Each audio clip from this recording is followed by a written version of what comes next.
ate n'odduka okugoba emmesi.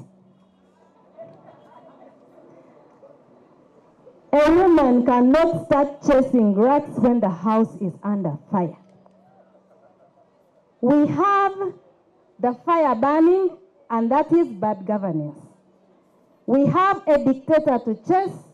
We have things to talk about and a lot of work to do in unity. We expect all of you to come together, regardless of your misunderstandings.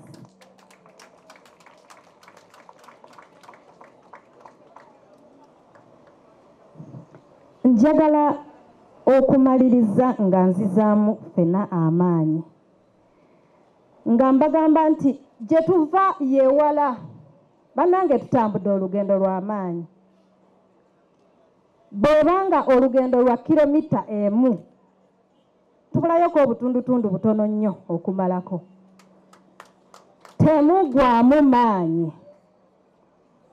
Tuyinza okuba nga kuseewo eno tuweekeera, entuuyo zituva watasobola okwogerwa wonna, naye olutalo tulukwasiza maanyi. Temuggwaamu maanyi.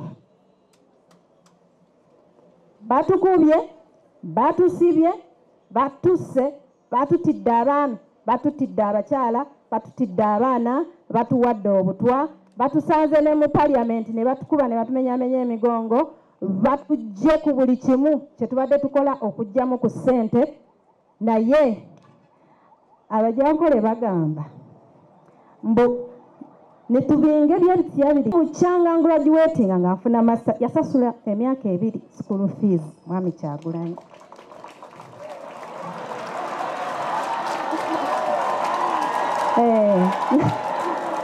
Yasasula school fees myaka 2 nensoma amateeka agafuga ensi yonna.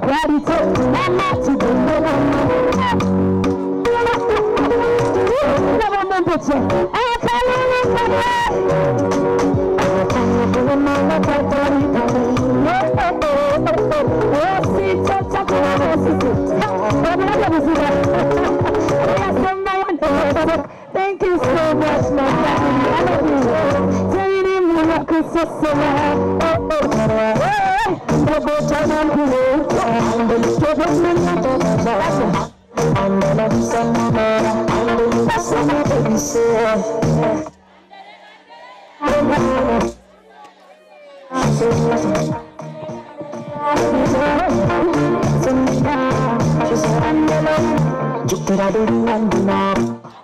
she said, "Look at the body now. You're going to go to jail." He said, "Did you tell me to know that sunset? You put on the eye and face me. Look at the baby, that's why my baby said." The first reason as to why we do not want kungeri eggwanga lino gye litambulamu. Omukazi bw'aba asobola okuweebwa chance eyo ewa awo otuteekateeka otutonotono sema katwatandikirako.